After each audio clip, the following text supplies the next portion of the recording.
What's up, YouTube? Another weekend at it.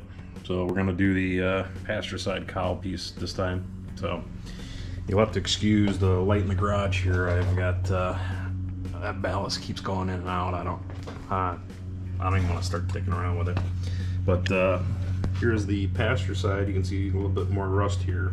I know the inner structure is rotted out because when I was working on the firewall down here and the floor pans, you could see it from the inside. So I know I'm already gonna have to tackle that. And because of that, I knew I was going to replace this one years ago. I stripped all the paint and everything off. I never rust prevented it. So I'm going to set the thing for time lapse, and hopefully this one should go quicker because I've already done it. So I'm going to start with some spot welds and then cut out the center section so I can peel it out. So let's get to it.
All right, I didn't cover this last week, so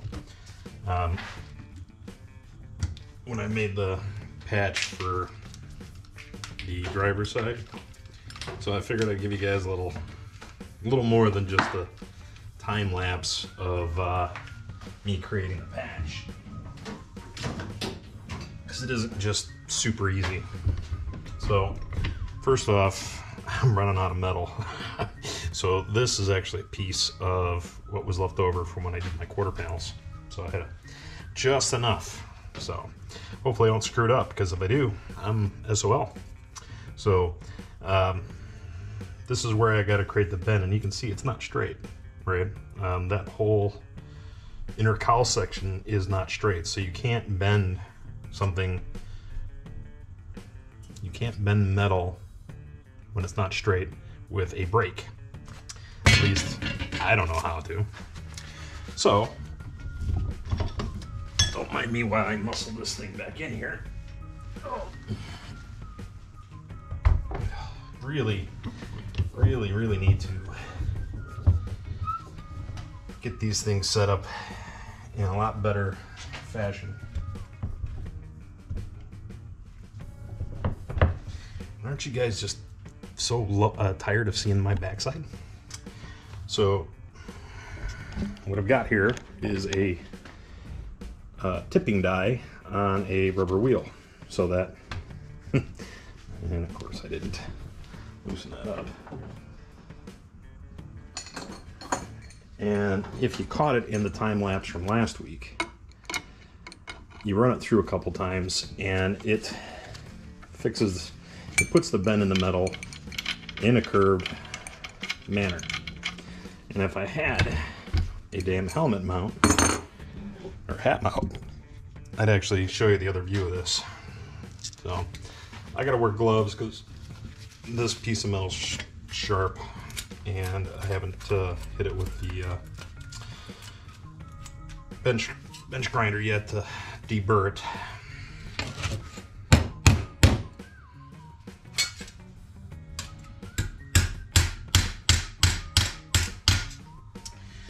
And my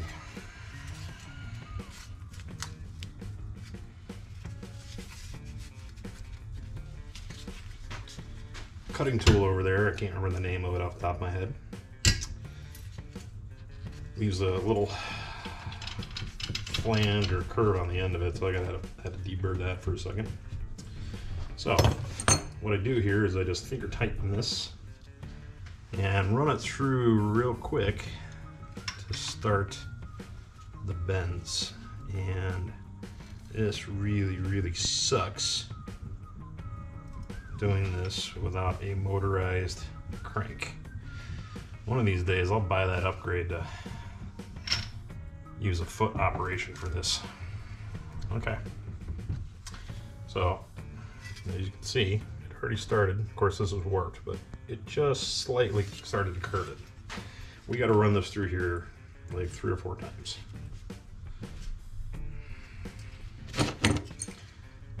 Because it is a very slight, gradual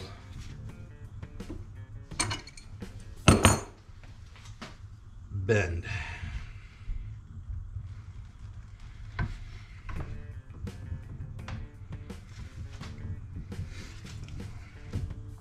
And hopefully I'm orienting this right, because I didn't mark it.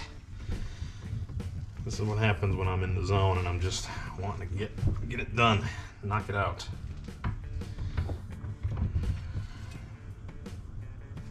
It's actually easier to see it from that angle.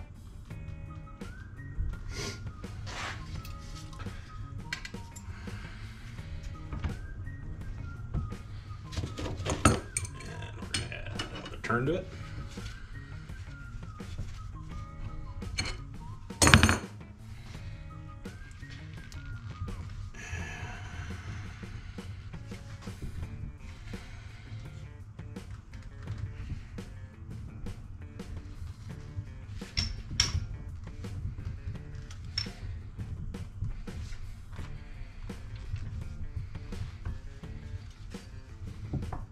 Now I'm just gonna run it through a couple of times back and forth, which my vise is loose for some reason, so it makes it real difficult to do this.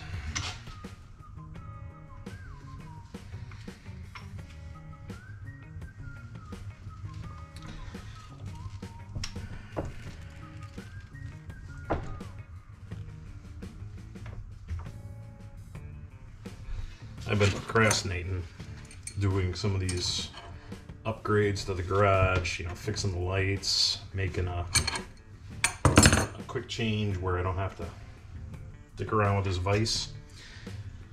But my wife and I keep talking about moving, and we're currently looking for another house, and I don't want to do all that work to this house. It would be Murphy's Law that as soon as I did it, we would move. And then I have to redo it all over again. So I've just been using it as my excuse for procrastinating.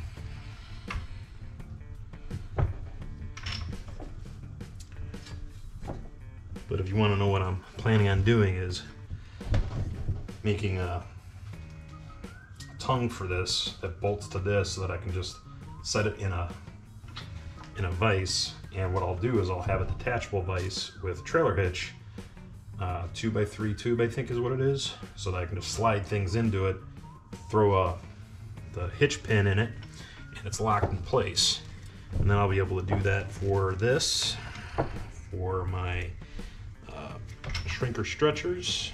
I'll make a platform for those, for the actual brake itself, even for the bench grinder, because it's kind of just hanging out on the workbench. And this tipping die is getting in the way. So you can see here it started the bend in it with a curve, and I hope you can see that because I can't see the camera. It turned off to save battery power. So what I'll do here is I'll finish it by hand.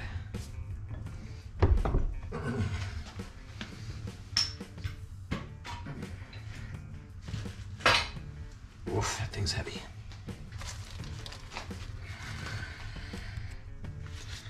See if I can't get the screen to turn back on.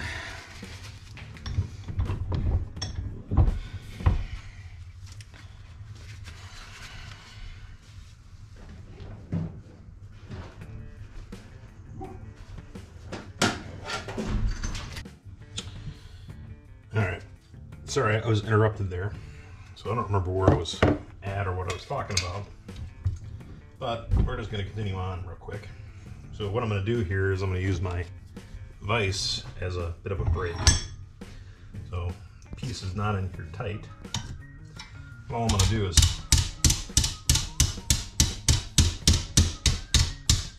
finish folding it over.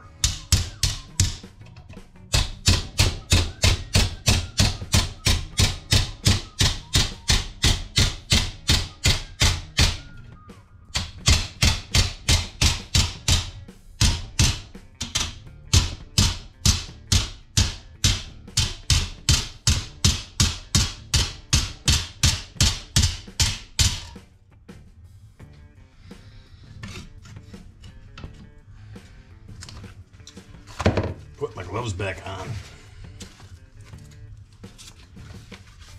Really should deburr this piece of steel.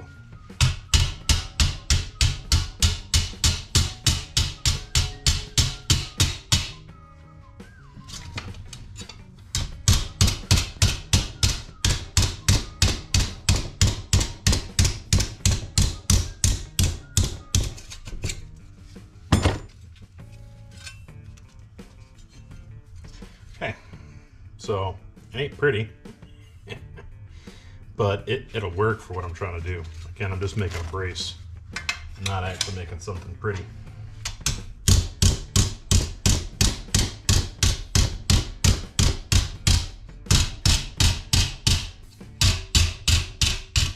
All right, I'll fine tune that later.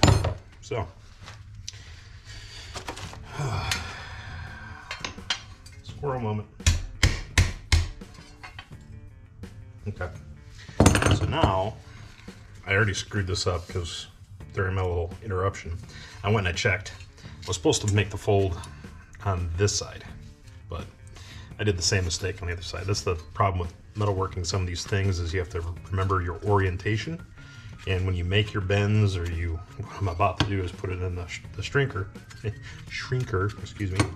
I got to remember to do it in the right orientation, because it's, I'll explain it here in a second. Let's get it. Okay.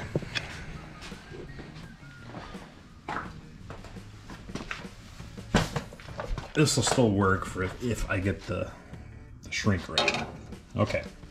So you see here, it curves, right? The metal curves from there. It goes inward that way, or vice versa, whichever way you want to look at it. So when you go to shrink metal, you're causing it to bend. You're causing it to form curvature.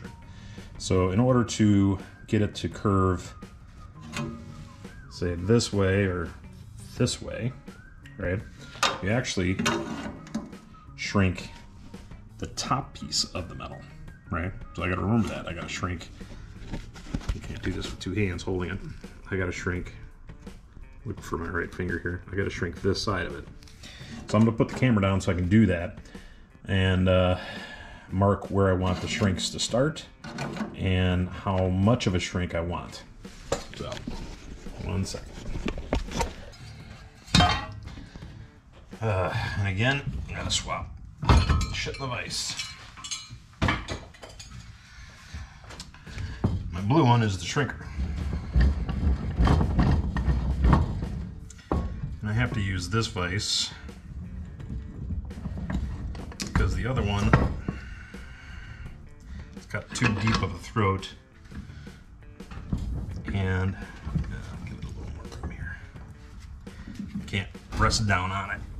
So one of these days, I'll actually create a plate that this can thread onto and kind of have them at a V. One this way, one that way. And I have a curved plate so that they don't interfere with each other. Then bolt them to that, just kind of like I have that. Man, I'm drawing a blank. Can't remember what the hell I want. Like, name that tool is. Sucks getting old. But I got a plate mount of that so I can quick change it in the vise.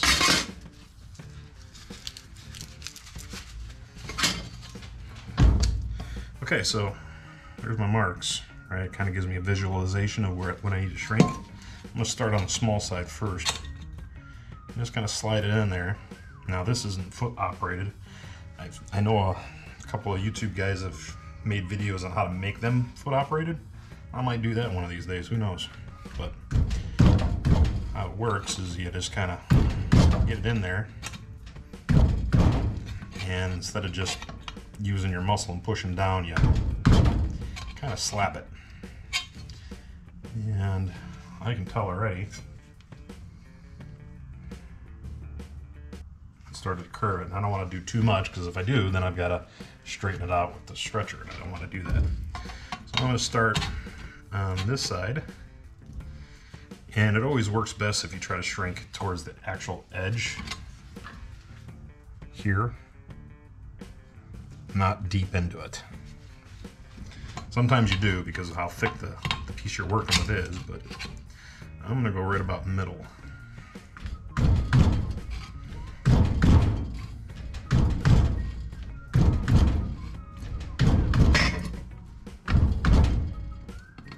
I'm sorry, the camera's on the workbench, so it's causing it to probably shake.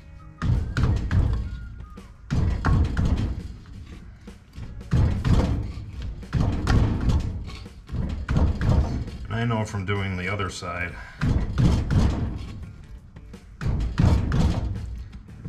it's a lot of it's going to be a hell of a shrink. All right. Yeah, nowhere near done. So how this works is, and you can see the teeth marks, maybe. Again, the light sucks. When you shrink this, it's causing the metal to bunch up this way, right? So what that does is it causes this face to bend inwards. If I was stretching this face, it would cause this piece to stretch outward, right? And vice versa. So that's why orientation is extremely important. I learned that when I was making the window channel on the rear window. You don't know how many pieces of steel I screwed up because I wasn't paying attention to the orientation. Finally got it though.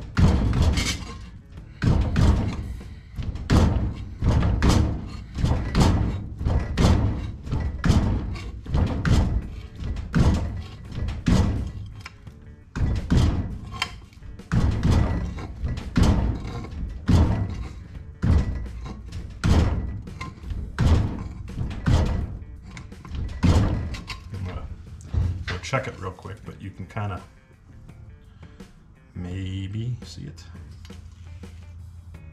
Maybe. Yeah, maybe not. Black metal in a dark garage. Oh, and the light turns on. Okay, got about 2 inches more to shrink. What I may have to do is cut some of this excess off. Again, sorry guys, your camera's not even pointed in the right direction. Might have to cut some of that excess off to let it shrink a little easier.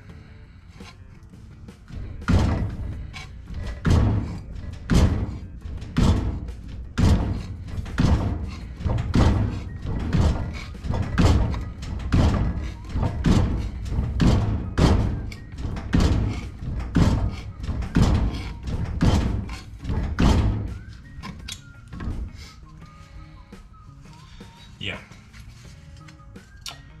I'm gonna have to cut some of that off. I'm gonna go do that real quick.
Workout for your forearms.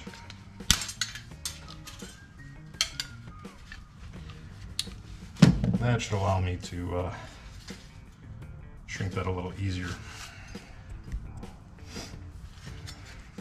But I gotta take my gloves off to touch the screen to get it to come back on. Just so I can make sure you guys are seeing what I'm seeing, or at least some of it. Yeah, it's moving a lot faster now.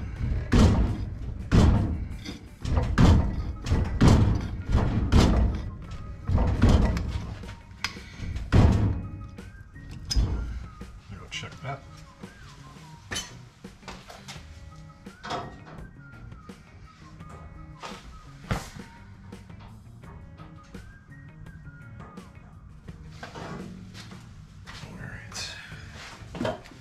I want to shrink two specific spots just so I don't have it bending on itself on a point.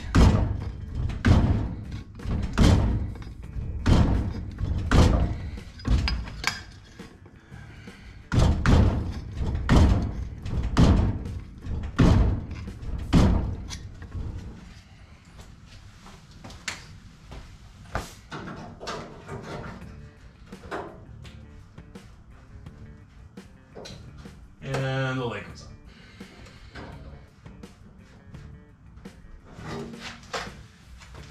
Okay. So I want to shrink just this outer edge.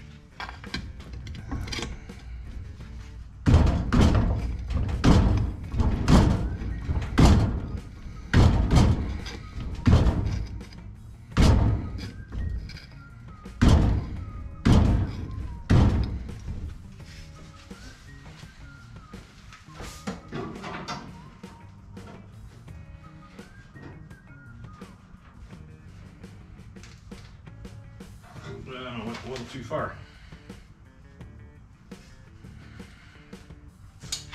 Get it.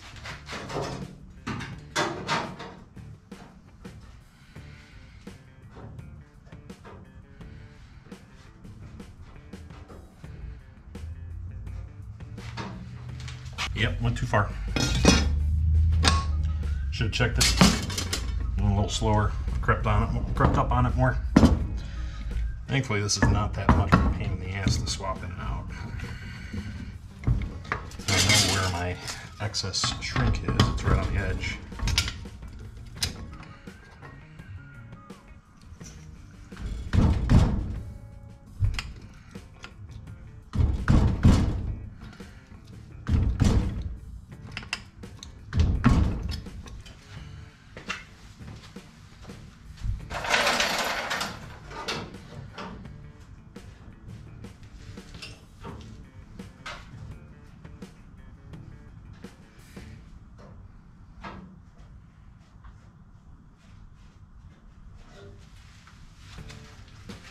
Touch more.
All right, everybody. I think we're good.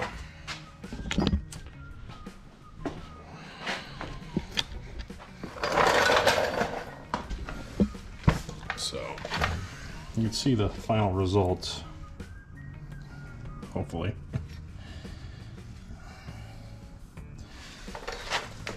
Maybe that's a little better against the white background. So, and of course the screen goes out on me. Should tell the camera not to do that. That'd be smart one of these days. Okay, so you can see here, it's fitting. It doesn't rock back and forth. Sorry for the glare from the light. And the real proof in the pudding is, see the gap where it just kind of follows that crusty piece of metal all the way up and down? Tells me that I'm in a good spot, because if I'm not right with this, when I go to put the cowl on, it will be off kilter.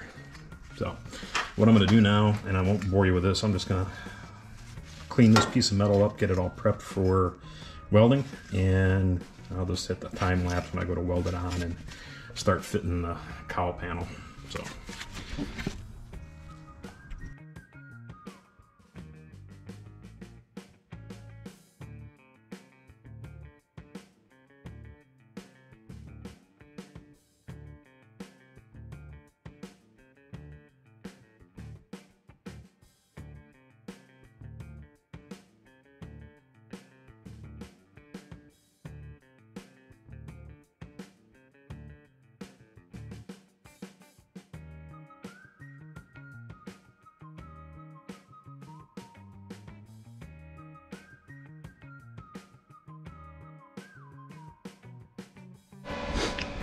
Alright, while I'm waiting for this weld-through primer to dry up, I'll show you what I've done here. So I made my patch, you saw that earlier. I just spot welded it in, and then really messy seam sealer. So a little tip, when you're doing seam sealer, make sure that it gets in all the crevices and that it's complete, because otherwise moisture will seep in there. So if you take the brush and you kind of twist it while you're trying to get it into a seam, it'll actually get it up underneath the fold. So looks like complete hell, but it seals it up and it works great. So I'm just gonna hit the time lapse, burn this in, and call it a video. So thanks for watching, guys, and enjoy the welding.